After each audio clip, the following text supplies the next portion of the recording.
I would highlight the important terms. Yeah, because it might be important, but this is the MCAT. It might not be important.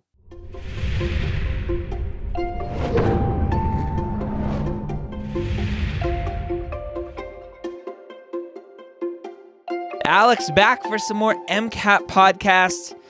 Last week, we got to hear all about your story and just how smart you are and listen to your lovely accent. This week, we get to continue our breakdown of full-length one from Blueprint MCAT, which everyone gets for free by signing up for an account over at blueprintprep.com. What do we have in store today? Oh, before we do that, one of the things, I love having new live online instructors on because I can pick your brain about kind of we talked last week about strategy and how students can approach the MCAT. But sitting in the MCAT test center or taking a full length, between passages, do you have a little strategy? I think Madeline last week, or was Joy a couple weeks ago, was talking about like, I take 3 deep breaths and then I go into the next passage. What do you do in between passages? Yeah, so I'm quite a big proponent of, I think there's a very particular kind of like MCAT information processing fatigue that happens when you're just feeding all of these passages into your mind, like one after the other. And you can end up with a situation where it's like, oh God, like, did this nugget of information come from this passage? Was it from the previous passage? Was it from the previous section? So I was a big proponent of between every passage, kind of sitting back in the chair and letting your eyes just unfocus to like a distant corner of the room, and just taking 5 seconds to just mentally disengage from whatever you've just read. Clear the memory, clear the RAM, clear the memory buffer, and then engage again with the next passage. I found that kind of immensely helpful to just kind of, like, we need to clear the decks. We need to get all of the, everything off scratch memory. And, this is a new passage and none of the other passages exist. Yeah. And stop feeling bad about yourself because you knew you messed up that last question, because that's just going to ruin you for the next one. Yeah. So you know what? Previous section, previous path, particularly the previous section, it's submitted. Nothing you can do about it. Like, from my subjective perspective, it has like dropped off the edge of my universe. Yes. You no longer have object permanence. the skill that you learned as a toddler has gone away. Yeah. Like you put the rubber ducky in a box and it vanished into the void. Yeah. Awesome. I love it. All right, let's go ahead and jump in. We are continuing our breakdown of full-length 1 with passage 8. Mm-hmm. Yeah. So I'll start reading. Beta-oxidation is a process that converts fatty acids into acetyl-CoA groups that can enter the Krebs cycle. This process occurs in the mitochondria. In humans, the normal fatty acids we eat are too big to passively pass through the inner mitochondrial membrane. An acyl-CoA molecule must first be transformed into an acyl-carnitine molecule in order to enter the mitochondrial matrix via a translocase protein. That conversion is catalyzed by a carnitine palmitoyl transferase 1, whose mechanism is thought to involve a histidine residue that activates the hydroxyl group on carnitine. Once inside the mitochondrion, the acyl-carnitine is converted back into an acyl-CoA molecule. My goodness, what do we think about that? Those are lots of big words, and you pronounce them very wonderfully. I always have to mentally concentrate because some of those words are pronounced differently in the UK. In the UK, we would say acetyl-CoA, not acetyl. Yeah, but process, you're still sticking with process, huh? Yeah. I'll have none of that. I alter the minimum number of pronunciations that are required to make myself understandable. Nice. All right. I love process. Yeah. So if we take a step back, I always like to ask myself, hey, what is this passage saying? Like what is it describing? What is the purpose of it here? And for me, like, in terms of the things that I'd be tempted to highlight, it's like, right there in the first sentence, we've got beta-oxidation. It converts fatty acids into acetyl-CoA. They can enter the Krebs cycle. This occurs in the mitochondria. And then that this conversion is catalyzed by carnitine palmitoyl transferase 1. which involves a histidine residue. As far as I'm concerned, these are the key nuggets. These is like really classic on the science section.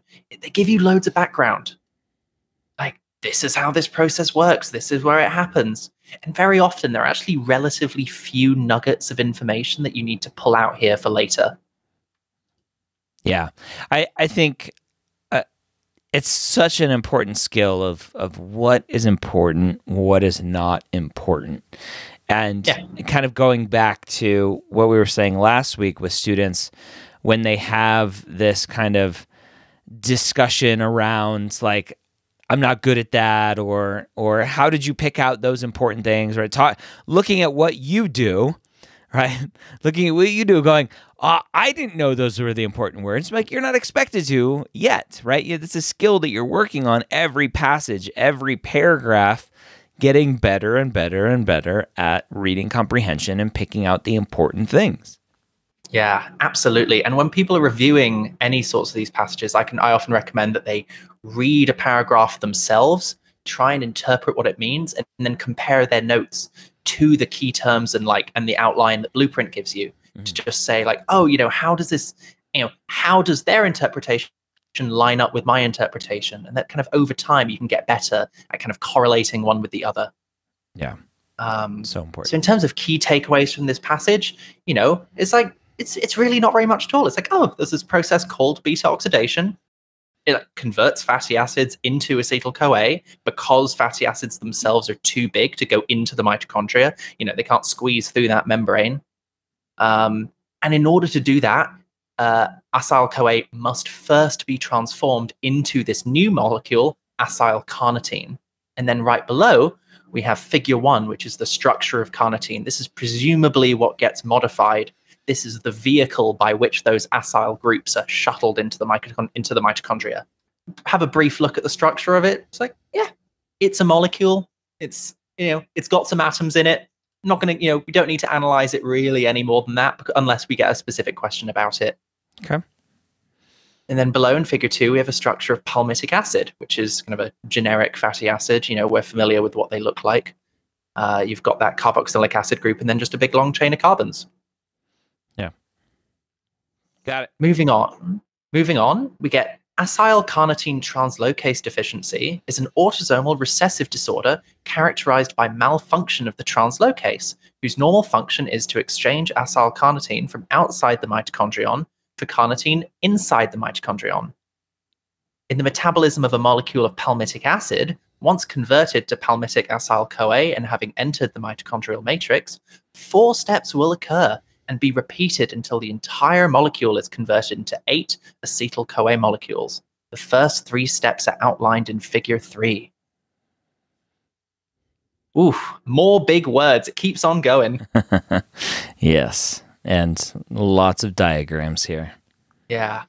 What I really like about these kind of pair of paragraphs is they start, I don't know, I think once you've done enough of them, these kind of sciences, they really start to develop their own kind of their own rhythm, where it's like, here's a bunch of background, and now here's where we start diving into the meat of the thing that we want you to analyze, which in this case is this acyl-carnitine translocase deficiency, which is like, okay, we've told you how the process works normally, but now we're going to tell you like, okay, this is in some people in this recessive disorder, this process breaks. And that's really common on the MCAT, because then they very often kind of parlay that into saying like, and what would you expect to happen in these patients who have this particular deficiency, based off what we've told you about it, and based on your outside knowledge of how energy metabolism works, what predictions can we start making about, about how this might affect someone's broader physiology? Yeah. Yeah. So in this case, the translocase breaks. That means it can't exchange those acyl-carnitines from outside for the carnitines inside. And then we have some information about the metabolism of a molecule of palmitic acid. And then we get a figure 3, which kind of details those steps in chemical detail. These are the steps that are happening. So for me, as I see these 2 paragraphs, this is a lot of information, and I don't know if any of it is really important, right? It seems obvious that there's this deficiency and a malfunction. Do I need to know, like, this is the exact malfunction is this exchange from inside to outside, and it converts this into 8-acetyl-CoA molecules, or is that just something that I can refer back to? I would highlight the important terms. Yeah, because it might be important, but this is the MCAT. It might not be important. You know, this might be given and then never referenced in a question, in which case it's not important. So, you know, as ever with these things, I try and say to students, like, pluck out the bones of the process, which in this case is the translocase malfunctions, and it can't exchange these carnitine molecules. And then this is how, you know, this paragraph here is, oh, this is how palmitic acid is metabolized. You know, the whole thing's converted to 8-acetyl-CoA molecules. I wouldn't dig in any more than that until we know that we get perhaps a more, until like maybe a question asks us to interrogate this process in more detail. Remember, every second you spend on the MCAT analyzing a process that's not directly queried is a second wasted.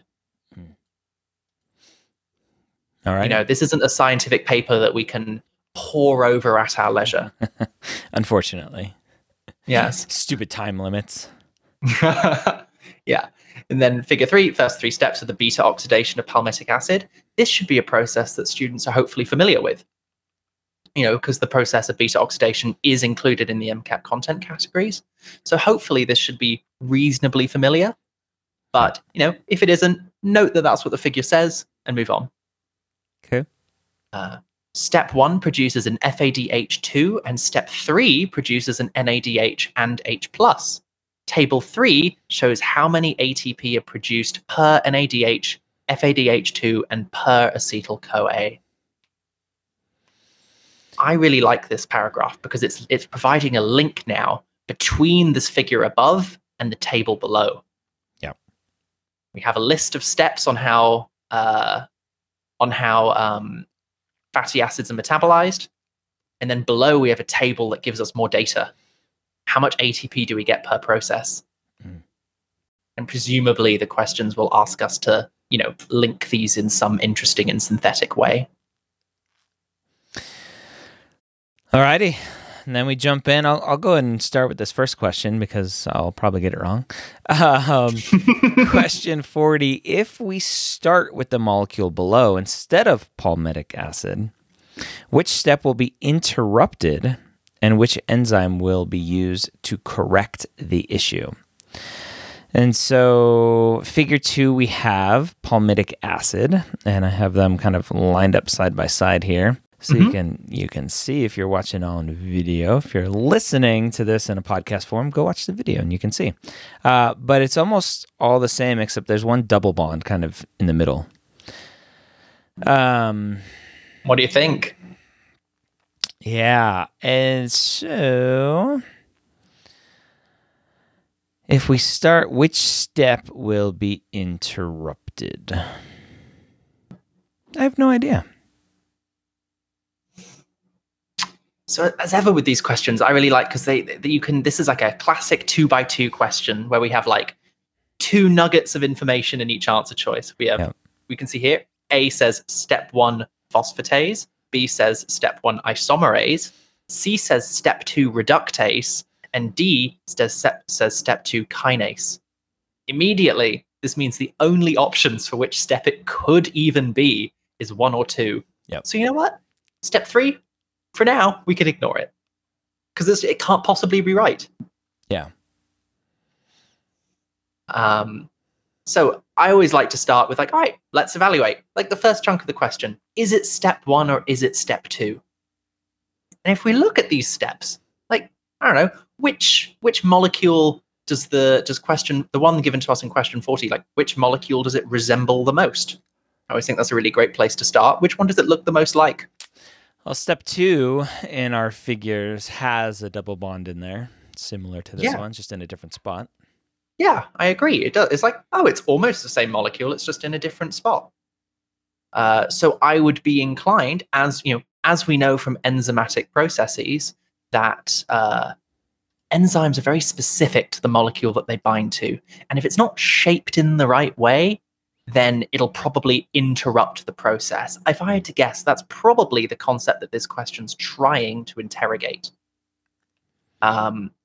So if if step one, takes this clean, beautiful, double bond free carbon chain and converts it into one with a double bond in it, I would wager that if we had a fatty acid molecule that already had a double bond, it would interfere with step one, because that enzyme that does that conversion presumably is looking for like a clean single bond only carbon chain. And we're not giving it to it. We're giving it a carbon chain that already has a big fat double bond right in the middle.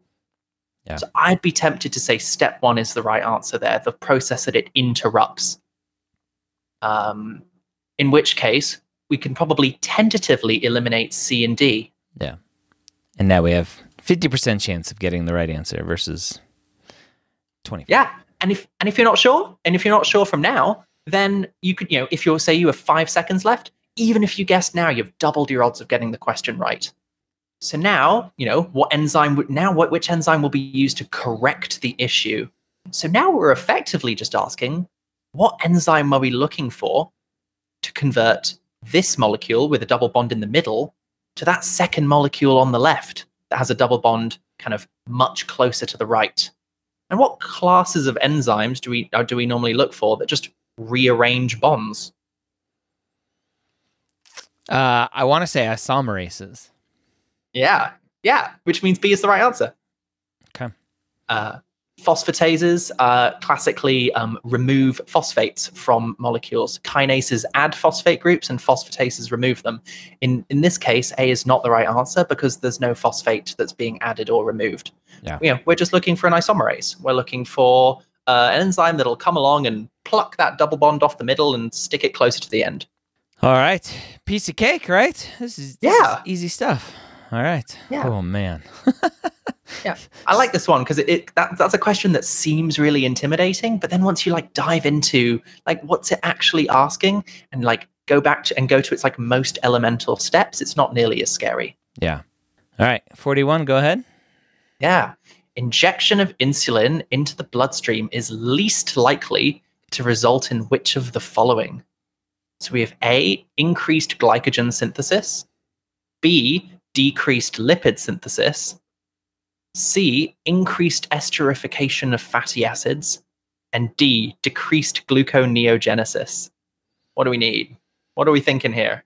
Oh, so first of all, I read this, and as a student, I'm so focused on the passage, and I go, wait, insulin, blood, we didn't talk about this at all. Why is this a question in this passage? And obviously, it's a pseudo-discrete here. And I wonder how it is potentially related other than I have no idea. Anyway, yeah. Then it's a metabolism question, and there's a little metabolism, I guess, in the passage. Yeah. So and the MCAT loves doing this. The MCAT loves doing this, which is throwing you a pseudo-discrete after they've just had you digging around in the passage and being like, wait, what? Yeah, thanks, MCAT.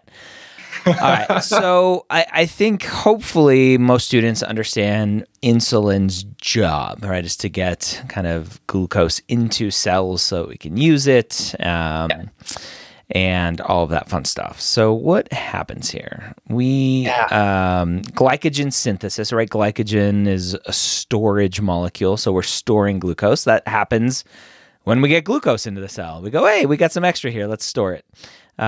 So that's going to happen. So that's not the right answer because it's least likely. We always got to make sure. We got to make sure that we understand the question. I always highlight least if it shows up in the question stem because otherwise I've been burned so many times. Yes, least likely. So let me just read the answers here. So increased glycogen synthesis. B is decreased lipid synthesis. C is increased esterification of fatty acids.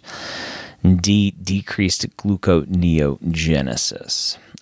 So decreased lipid synthesis. Okay, so we go, fat storage, lipid synthesis. That's making fat.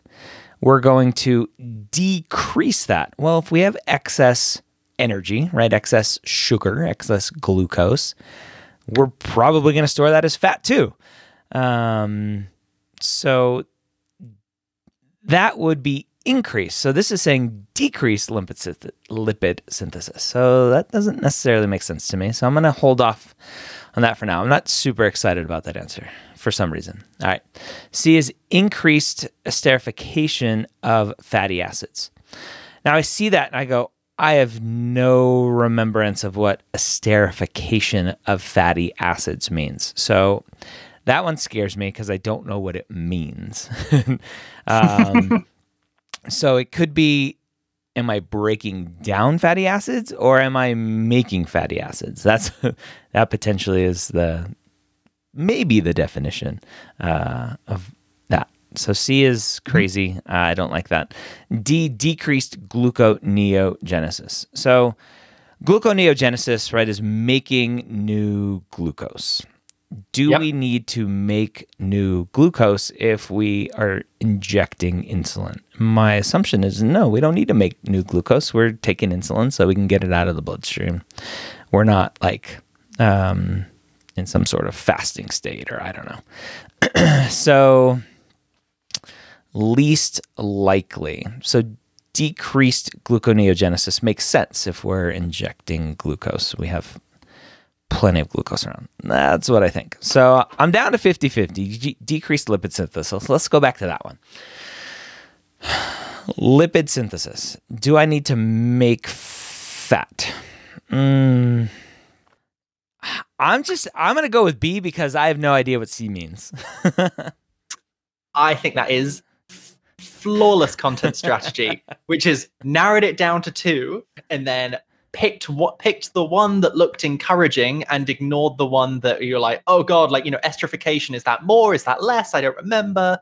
Yeah, that is exactly how I would advise a student to solve the problem, which is like, yep, use your content knowledge, eliminate A and D, and then look at look between B and C, and then pick the one which looks good as opposed to the one which is neutral because maybe a particular definition has slipped your mind. Yeah. In this case, we can eliminate C because esterification of fatty acids is actually imagine it as the fatty acid analog to making glycogen from glucose. Esterification is formation of ester bonds. You're linking a bunch of fatty acids together so that they can better be stored.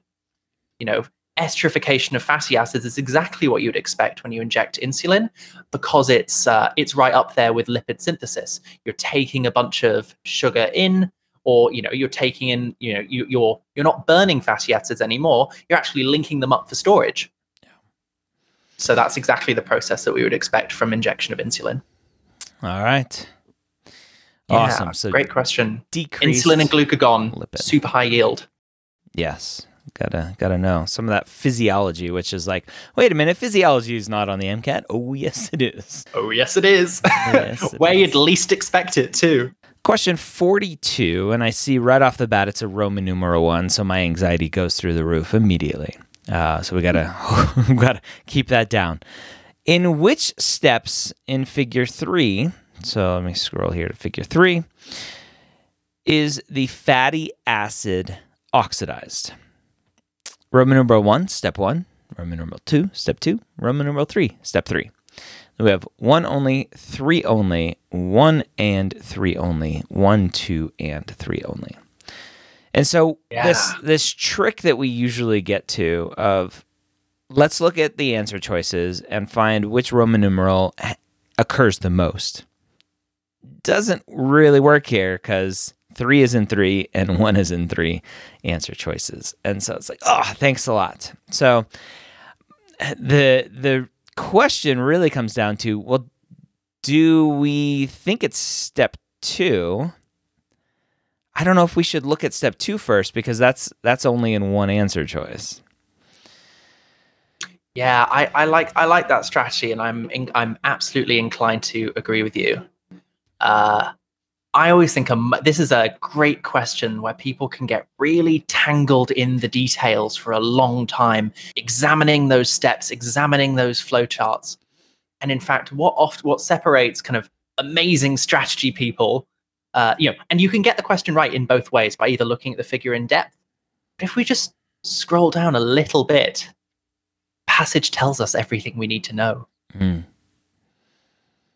Step 1 produces an FADH2, and step 1 produces an NADH plus H plus. Step 3, yeah. Yeah. In the body, FAD plus and NAD plus exist as free molecules. They float around. So if you're ever producing an FADH2 or an NADH plus, that means they are getting reduced. You are adding hydrogens to them, which makes sense because they are later, of course, fed into the electron transport chain. If they are getting reduced, something else is getting oxidized. And in this case, it's the fatty acid.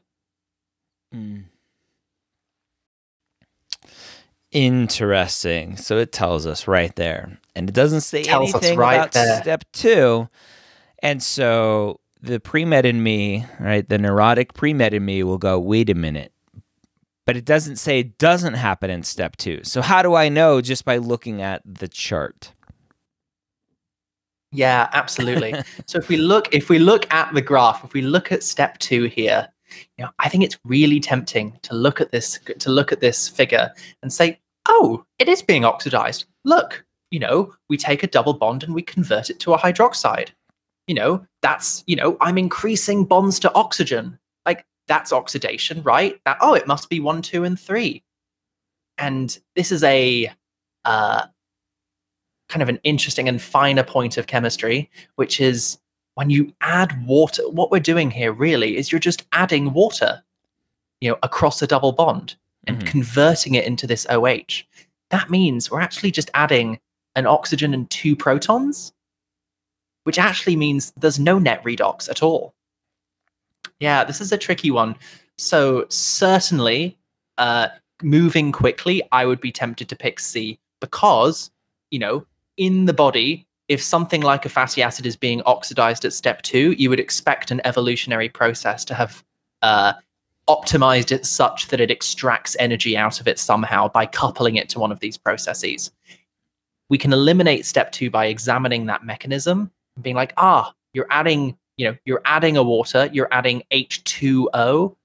That means you have that oxygen and you have those 2 protons. Those 2 protons cancel out the 2 electrons that are being transferred. There's no net redox.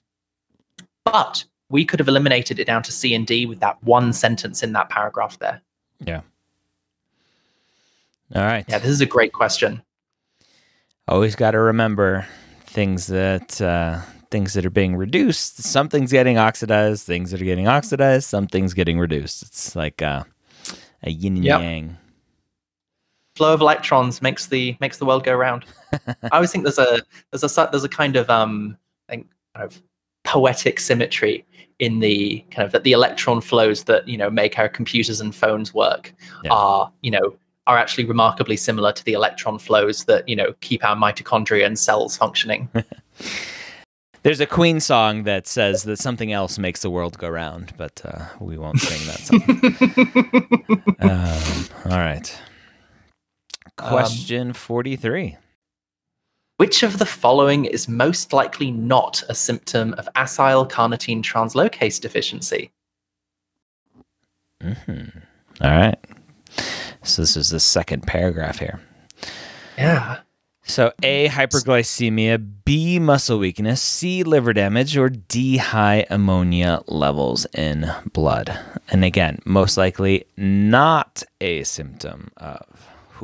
All right.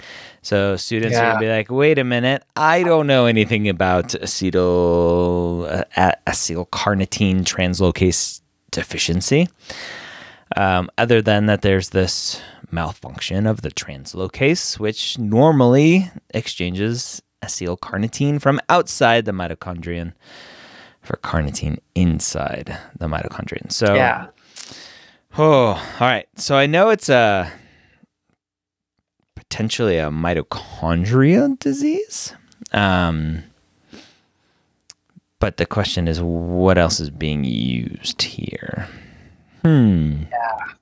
I like this question a lot because it's it forces you to think like, okay, what's the question actually asking? And so I don't know, I always reframe these in my head whenever it says which of the following is most likely not. Because again, like, I don't know, something about my brain, I don't like that wording. I always try and reframe it and be like, all right, 3 of these are symptoms, like click the one that isn't. Yeah. And that just like that framing really helps me conceptualize it better. Yeah, that's true. Yeah. So if we look in the passage, like what is the question asking? Well, it's a translocase deficiency characterized by the malfunction of the translocase, whose normal function is to exchange acyl carnitine from outside for carnitine inside. Yeah. How is that relevant? That's expanded upon in the first paragraph. An acyl-CoA molecule must first be transformed into an acyl carnitine molecule in order to enter the mitochondrial matrix. Is because fatty acids that we eat are too big to passively pass through the inner membrane. If we link those two concepts together, we can infer that fatty acids are broken down into acetyl-CoA molecules. We need this translocase, this carnitine translocase system, to get those acetyl-CoAs into the mitochondria so that they can be broken down for energy, so that they can be fed into the Krebs cycle. We know that from our content review. So presumably, this deficiency interferes with the metabolism of fatty acids. Then it's time to make predictions. You know, what symptoms would we see if someone can't metabolize fatty acids? Can't metabolize fatty acids. So it's interesting. The only one that kind of stands out as like weird is hyperglycemia. I'm like, wait, how does that have to do with increased fatty acids? Obviously, muscle weakness, you're not getting energy, all that kind of fun stuff. Lots of things will screw up the liver if things aren't working right. So that's seems like an easy one. Always a great inference. What causes liver damage? An awful lot. Yes. High ammonia levels. So I'm like, wait a minute, what's ammonia? I don't know. Where does ammonia in the body come from? The liver? Ammonia in the body comes from the breakdown of nitrogen-bearing molecules, mostly proteins, which makes sense here. If we can't metabolize fatty acids, presumably we got to get energy from somewhere else. What other molecules can we metabolize for energy? Sugar and amino acids. If someone's really relying on amino acid metabolism for energy, they'll probably have a lot of byproducts of that metabolism in their blood. High ammonia levels, I think, fits here. Yeah. So that leads us, I think, to A quite naturally, which is, wait a minute. Like, you know, and you already flagged it as seeming really unusual, which is like, wait a minute. Like, we can't break down fat. So why would we have high sugar in the blood? Like, if we are disproportionately now leaning on glucose as an energy source, why would there be loads of it hanging around? Presumably there'd be almost none because, you know, every cell in your body is, you know, screaming out for energy. Yeah. That makes sense. Yeah. So actually A is a great, I think this question is a great example where maybe you don't want to proceed by process of elimination. So I think it's actually probably easier to get to A than it is to rule out some of the other ones, which are more subtle. Like you said, B, muscle weakness is a very natural symptom of lack of energy availability. C, liver damage. Like you said, many things mess up the liver, but particularly fat is stored in the liver. You know, fatty liver is a common, you know, symptom of, you know, like alcoholism or being really overweight. If you can't break down fatty acids, fat will accumulate in the liver and eventually cause liver damage. I think, what's it called? Fatty liver, non-alcoholic steatohepatitis, I think. Yep. NASH. Yeah. Yeah, this is a really good question, and is one that I'd be tempted to not address with elimination because some of those answer choices are quite like, you know, you really have to follow the chain down. Oh, all right. That was a very interesting passage and set of questions because, again, you have this passage that is a little funky and then some pseudo-discretes in there and lots of interesting knowledge that you have to draw upon. Yeah, absolutely. This is you know, those were difficult ones, but I think they really do strike at the heart of the kind of, the kind of synthesis that the MCAT really requires. I think if you're someone who's traditionally perhaps done really well on exams by just memorizing a bunch of information, particularly that last passage would have been really tough to tackle, because you had to link 3 pieces of information from the passage together and then go to the question and think, well, from those pieces of information, what is then the natural implication 6 steps downstream? Yep. Which is what you have to do every day as a doctor. I think isn't maybe a skill that everyone has had to practice before they get to the MCAT.